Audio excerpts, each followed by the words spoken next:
بسم الله الرحمن الرحيم.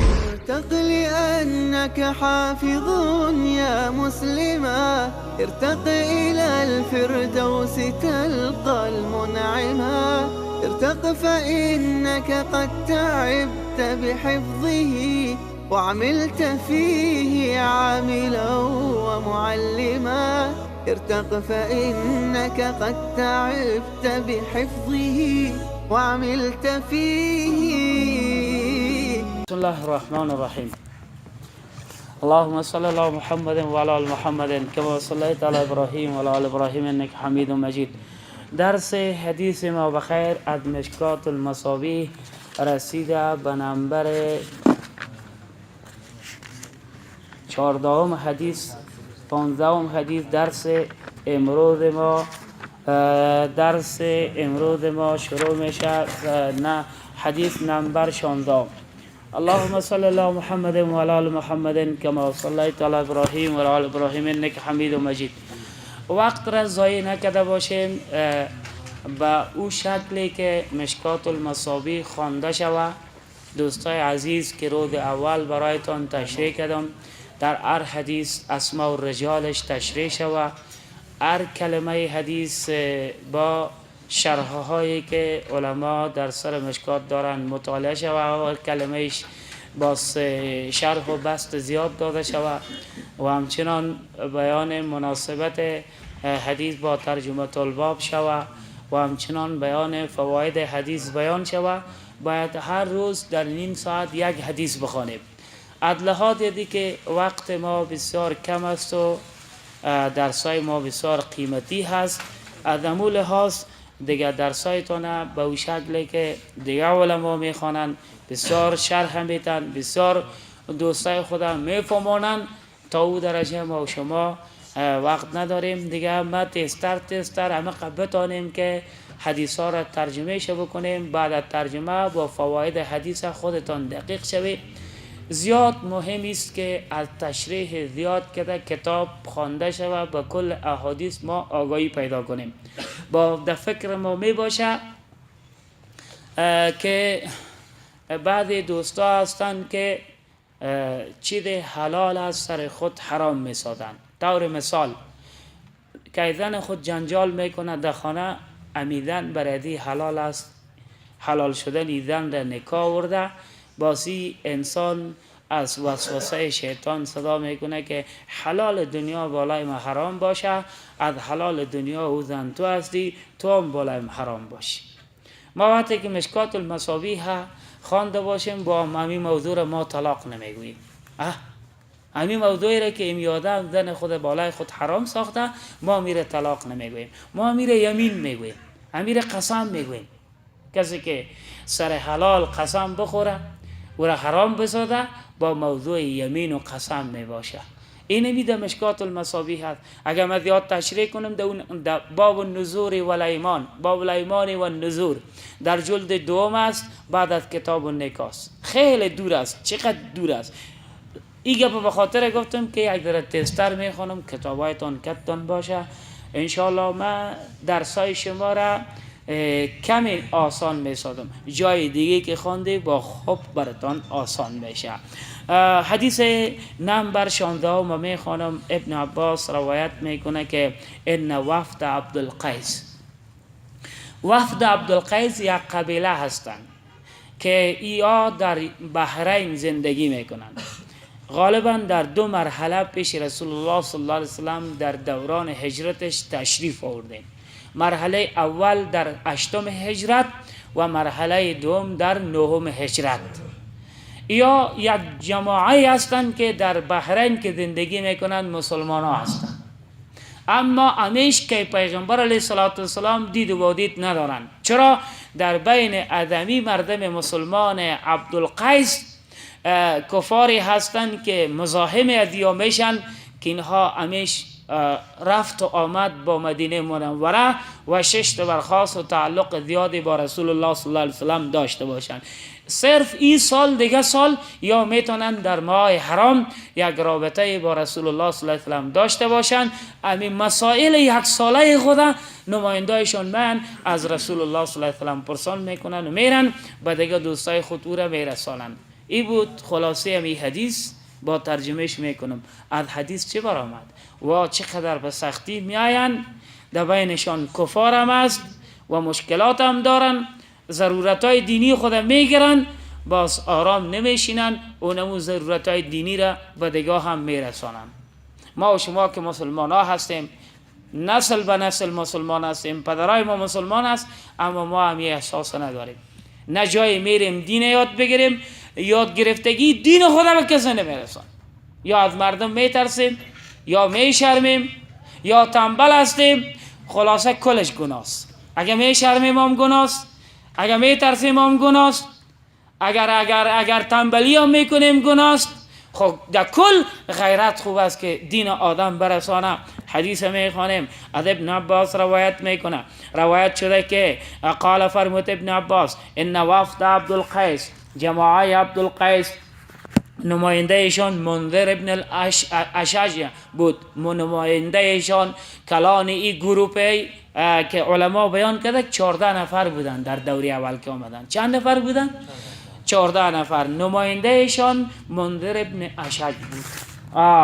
ای آمدن چی؟ لما تو النبی صلی الله علیه وسلم، وقتی که آمدن پیش رسول الله صلی الله علیه وسلم، قال رسول الله صلی الله علیه وسلم، رسول الله صلی الله علیه وسلم خبر شد که یک جماعه آمده. در درسای صحیح البخاری گفتیم غزوات است، سرایر است، وفود از جمع وصیت‌های رسول الله صلی الله علیه وسلم چی بود؟ گفت که اجید الوفود. اما تو که نماینده از کشورها می آمدن، موار قدر می دادم و سفیرا را. شما هم سفیرای مسلمان بسیار قدر بده.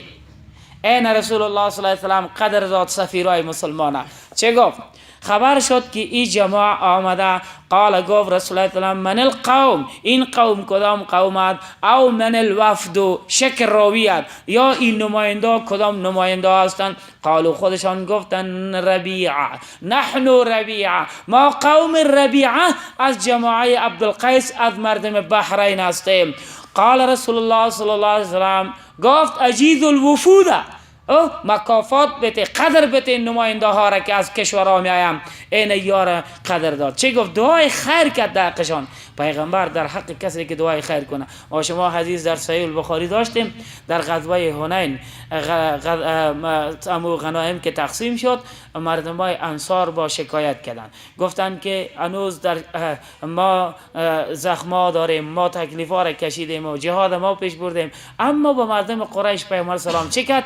غنیمت زیاد داد. رسول الله صلی الله علیه وسلم گفت ایگه پشونید، گفته مردم انصار، مردم قریش که مال خود به خانه خود میروند، شما امرای رسول الله به خانه تان بری.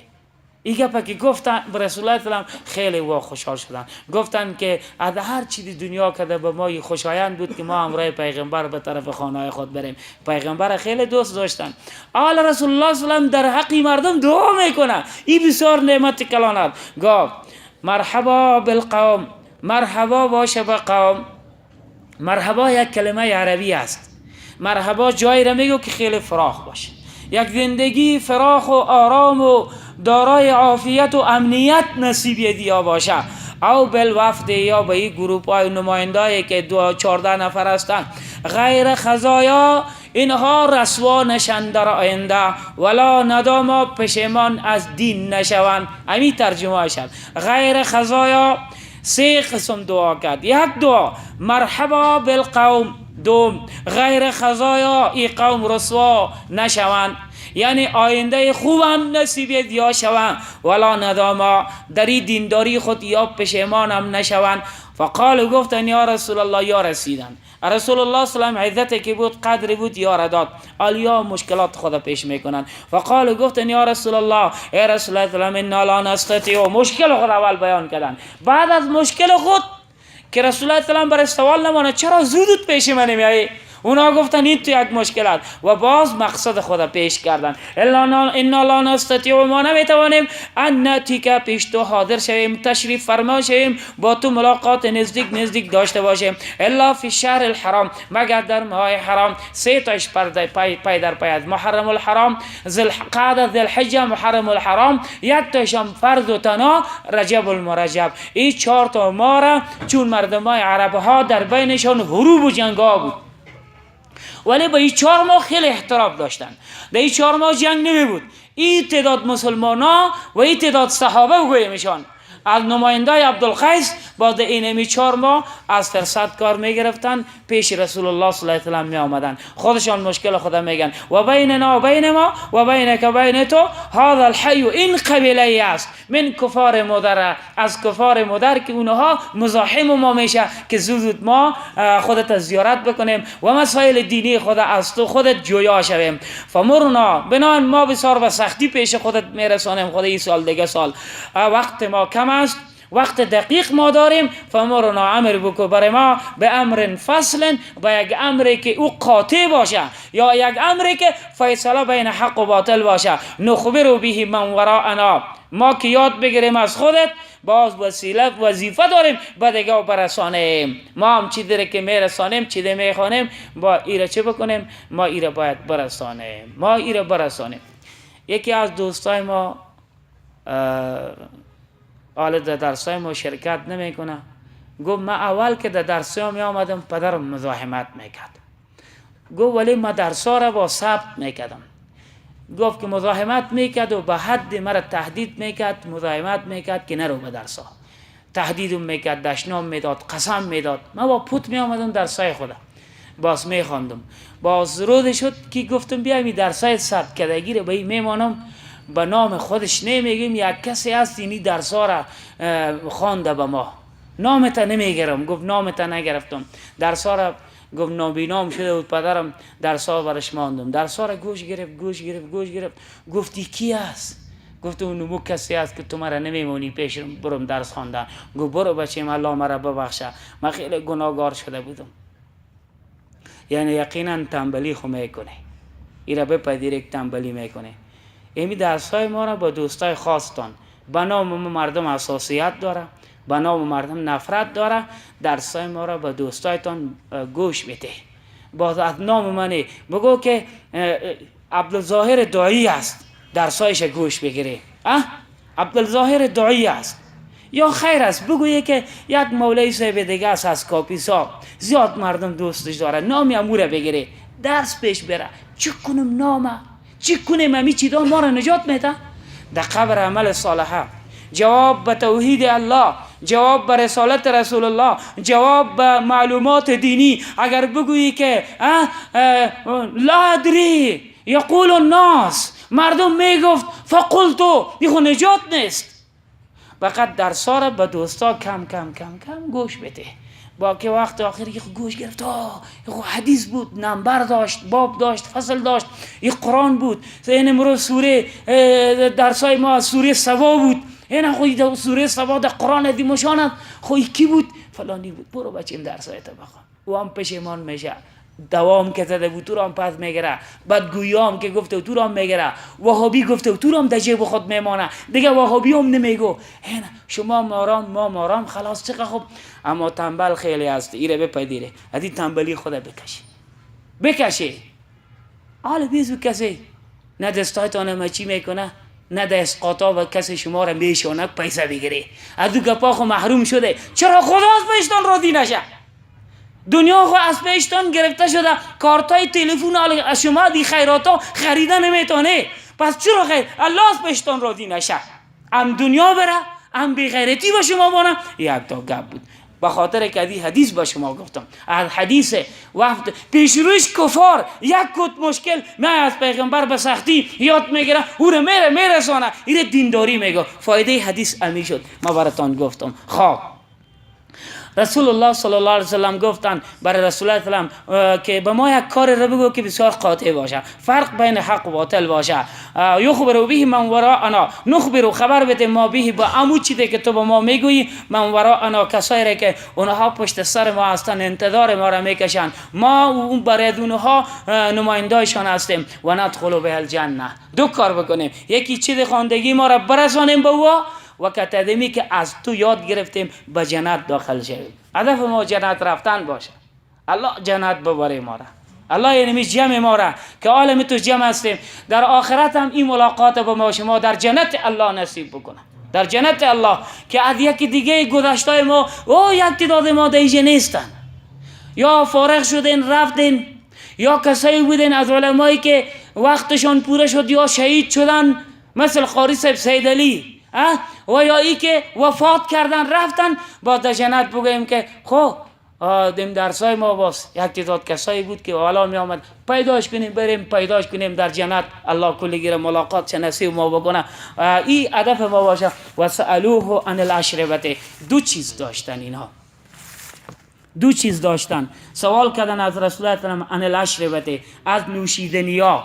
یا بودن در جامعه‌ای که شراب نوشی بسیار مروج بود، از ظرفایی که اینها شراب جور میکردن ادمو خواستن که جویا شوند که ادمو دیگه استفاده کنن نکنن، چون این گروپ مسلمان است. مسلمان ها در جستجوی اوامر می باشن، نه در جستجوی چیزایی که او منهیات است او را انجام بدن.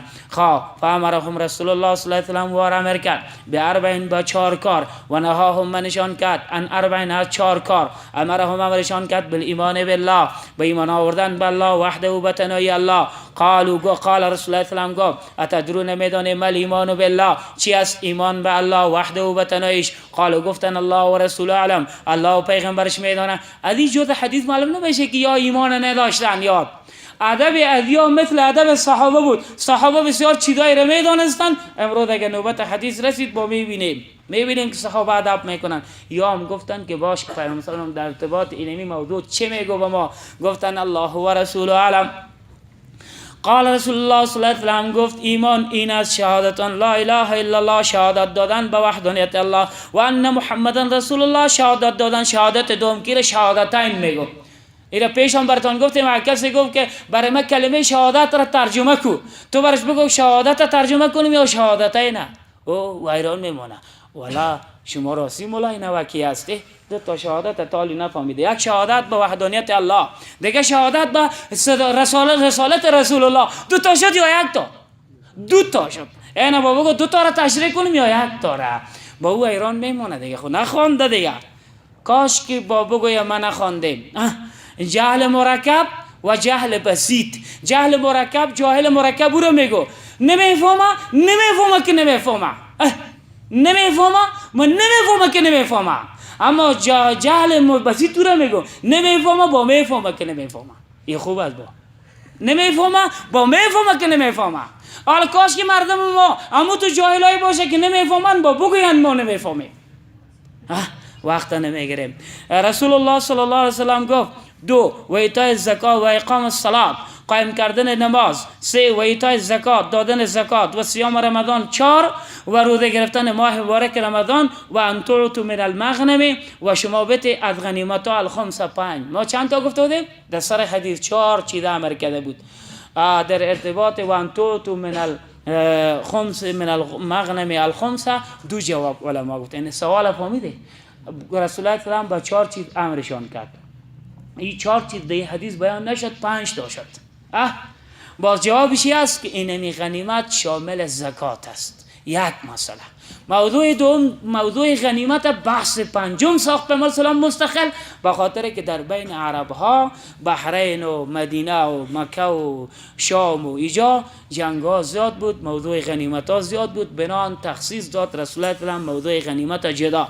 خواهی 5 تا یا 4 تا اوامر بود که رسول الله صلی الله علیه و برای نماینده عبدالقیس چی کرد؟ هدایت داد. و نهاهم منشان کرد ان اربعین، از 4 چیز، از استفاده کردن از ظرفای 4گانه. 1 ان الحنتمه، این لغت هاست متوجه باشه، از مشک سبزی که مردم بحرین از او استفاده میکردن در جور کردن شراب. خاص یک مشک دوجه بود، حالا ما تحقیق نمیکنیم که مشک دیجا پیدا میشه، دیجا الحمدلله شراب خوری هم نیست، یک موضوع خاص بود.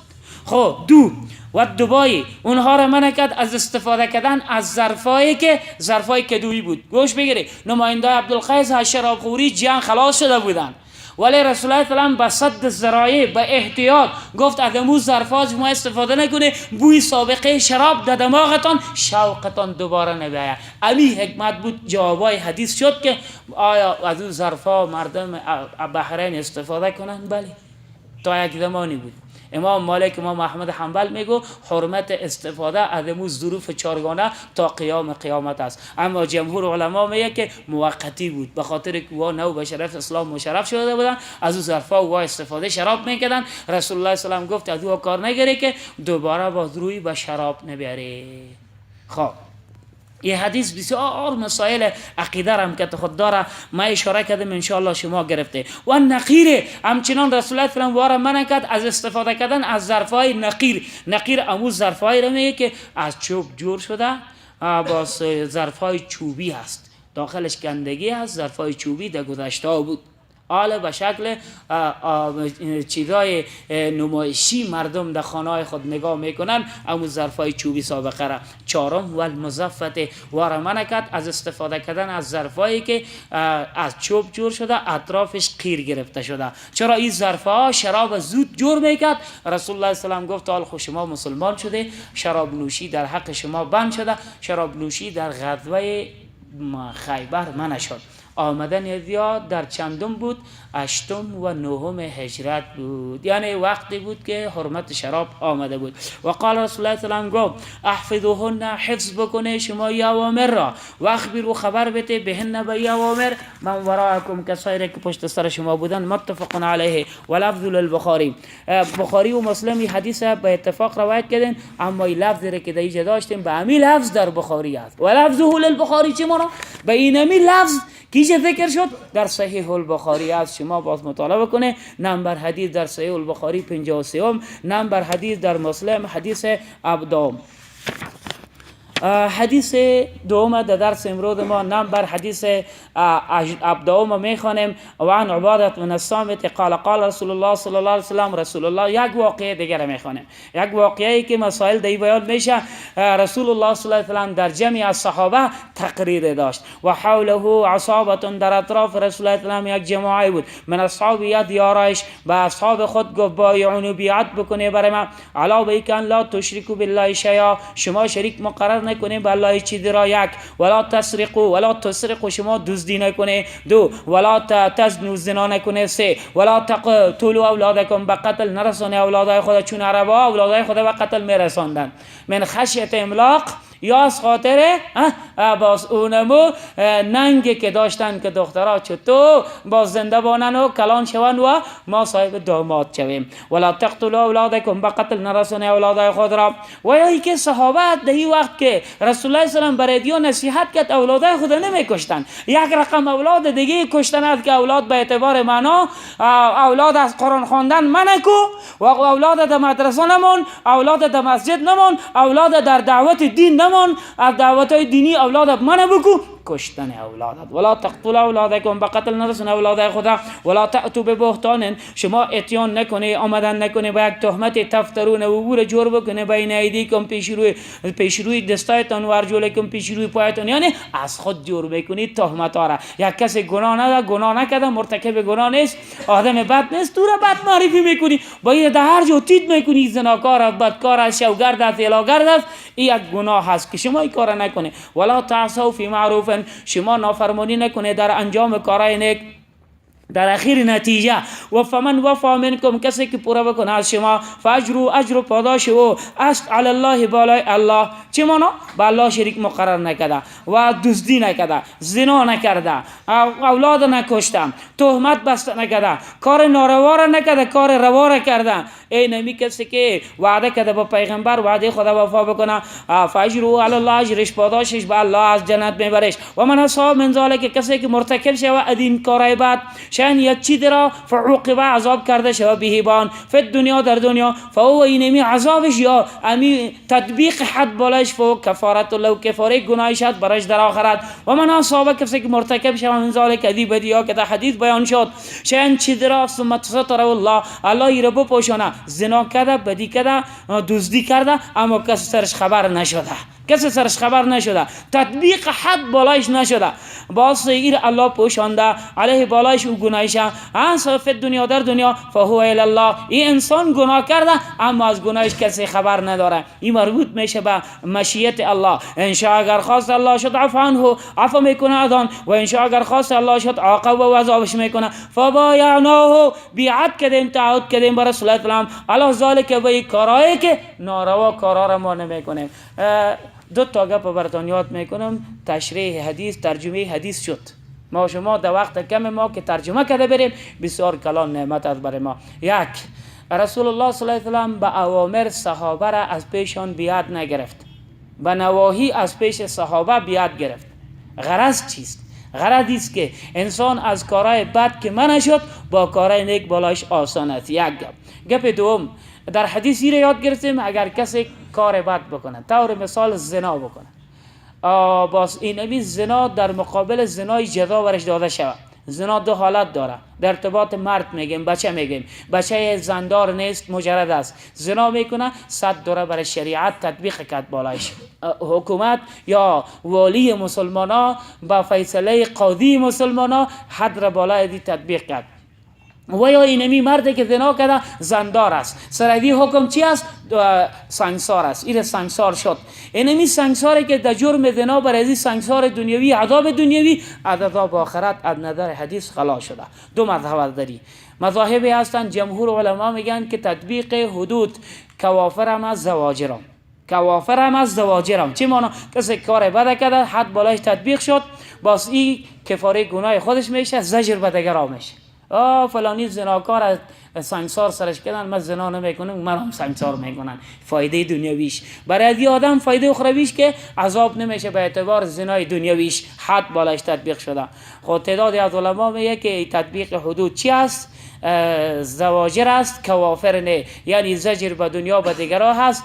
ای که عذاب در دنیا به خاطر زنا دیده در آخرت هم عذاب میبینه به هر ترتیب دلیل قوی از علمای جمهور امی حدیث بود که خواندیم حدیث دیگه 18 میخوانیم عن ابی سعید الخدری یاد کردم که صحابیایی که با اسم کنیه با روایت حدیث کرده باشن نام اصلیش پیدا بکنن سعد ابن مالک اصل نام ابو سعید الخدری خدری نام قریه است قال ابو سعید الخدری که سعد ابن مالک نامش است او میگه که خرج رسول الله صلی الله علیه و برآمد رسول الله صلی الله علیه و اضحى فی اضحى در نماز عید او فطر یا در نماز عید فطر المصلی شک راویت یا عید کلان بود یا عید خرد بود یا عید قربان بود یا عید رمضان بود ما 2 تا عید داریم 3 تا عید نداریم 3 تا عید نداریم 4 تا عید نداریم 5 تا عید نداریم کفار است که زیاد عید دارن مسلمان ها چند تا عید دارن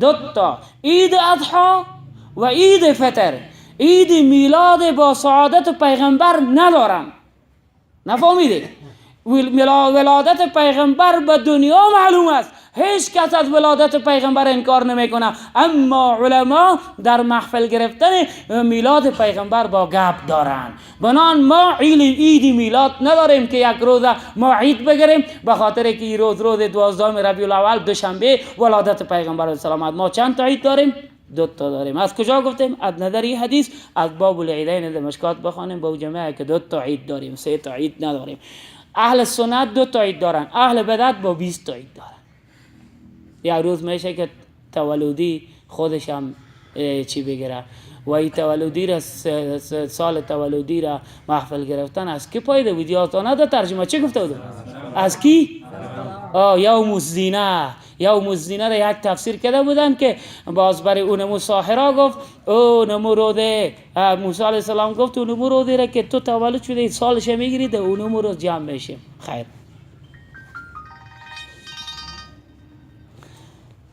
حدیث میخوانیم رسول الله صلی الله علیه و سلم برآمد در عید کلان یا در عید خرد المصلی به عیدگاه ایدگاه منا کردیم. اما علمای حدیث میگن یک جایی بوده که 1000 متر غالبا 1000 متر یا کمتر از مدینه منوره دورتر بوده. 1000 ذراع 1000 ذراع که 500 متر انگریزی امروز شود. 1000 گز بود، یک گز نیم از متر امروزی است. متوجه 500 متر از مسجد جامع النبوی دور بود به نام مصلا. فمر علی النساء تیر شد بالای زنان. یا چی یاد گرفتیم؟ بسیار سنتا را خود ملا صاحب ترک کردی. گوشتان از مولای صاحب ماما شاخان هم گوش بگیره. امام کلان ما همیام است. با همین نمازهای ایده کلگی در مسجد ها میخونه. این هم یک بدعت است، یعنی خلاف سنت است. در دیگه جایی خوب برو باران است، برف است، سختی است، جای نیست، جدا موضوع این ضرورت است. در تو حالت حتی جنازه خواندن علما اجازه کردیم با شرایطش. اما درخت هم است، آب و هوای مناسب هم است، شمالی هم است، چقدر درخت های زیباست، باغ‌های کلان مردم ما جور کرده. با تفریح می از زنای لچ را اوجه میارن، تعلیم میتن به کوهستانیا، اما با ملاصب نمیکنه یک روز موجه خود در اون موجه خواهی نماز برپا کنه. بره ما اعلان بده که ما امروز نماز عید خود در فلان باغ داریم.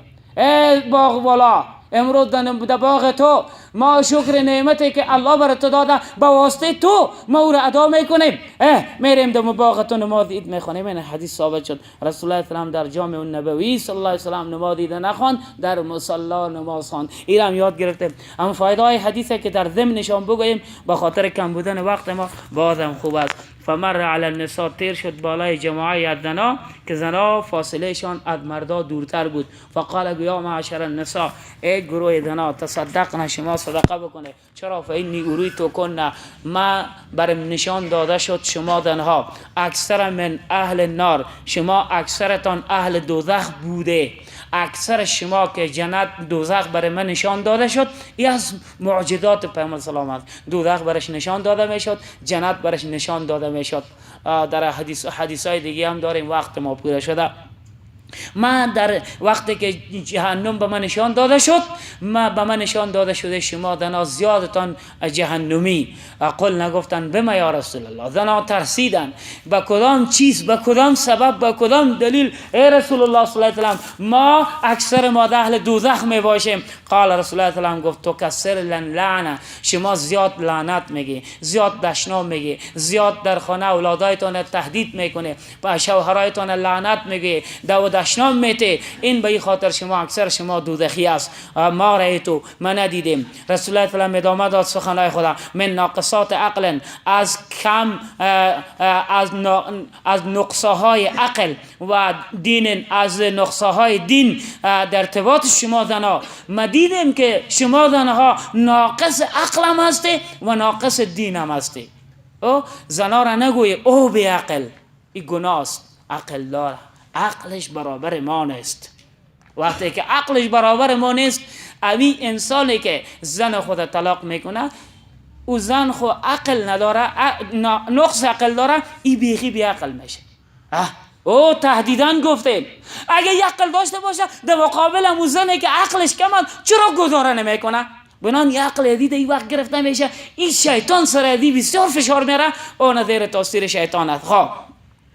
ما ندیدیم نسبت به شما به اعتبار نقصان عقل و به اعتبار نقصان دین اذهب خوب دور کننده للب الرجل، عقل پوره مرد را الحازم الضابط، مردی که اما امور زندگی خود خوب بلد است، خوب محکم آدم است، اما وقتی که در جان شما شروع میکنه اینمت یک انسان با عقل را عقلش شما از نزدش با واسطه شما او عقل خود از دست میده. من اهدا کنه نسبت به که شما زنها قلنا زنا گفتن فما نقصان دیننا و عقل. در یک چیز یا قناعت کردن که بله ما زنها میتونیم شوهرای با عقل خود در یک زمان فکرش از دست بدیم و این شوهر از راه بکشیم. در این قناعت کردن. اما در این مورد که نقص دین و نقص عقل گفت رسول الله صلی الله علیه و آله به شما است، دینتون هم نسبت به دین مردا ثوابش کم است و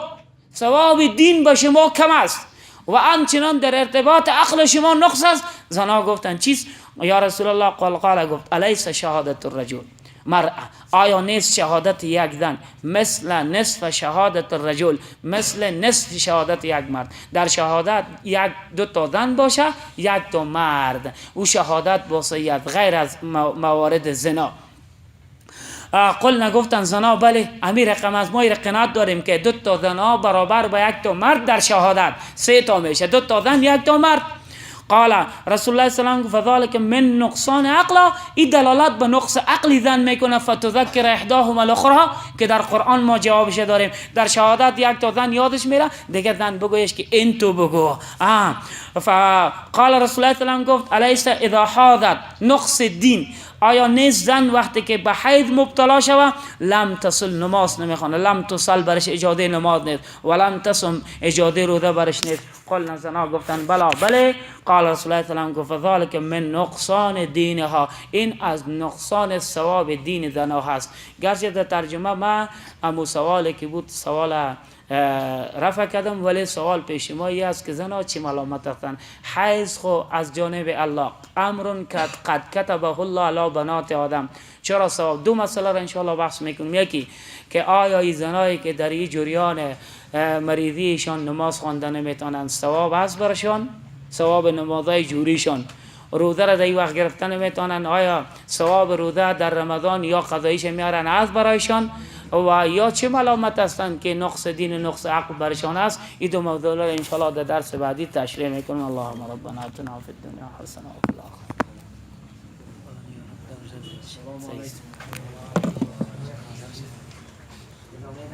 خلاص شد درس ما، خلاص نه درس ما خلاص شده. به ما شما در حجره میشینیم.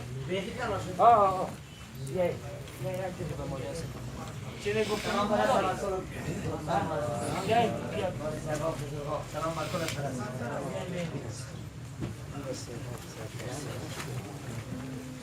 دام رکولت برکت، دلمتون برکت.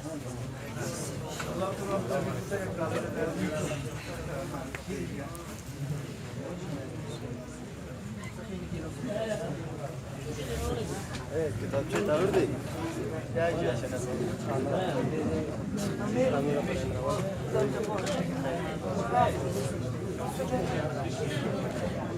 لایقتون هستند و احوال